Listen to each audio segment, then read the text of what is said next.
Godmorgen. Bamse Betjent er stået tidligt op i dag og har skrevet en nytårstale til jer.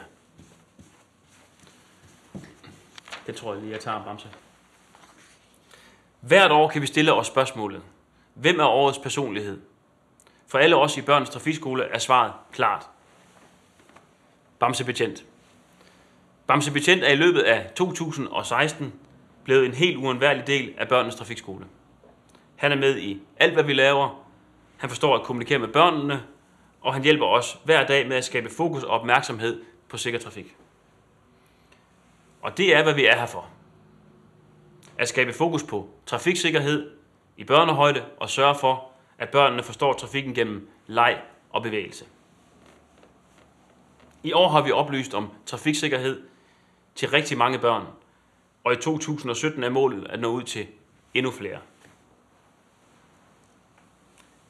Som direktør for Børnenes Trafikskole er det mit mål at undgå denne type ulykker. Derfor vil vi i Børnenes Trafikskole sætte endnu mere fokus på bedre undervisning til både skoler og børnehaver. I 2017 vil I kunne møde Bamse Betjent rundt om i hele landet.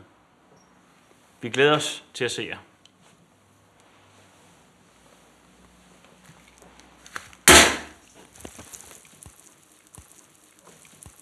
Godt nytår!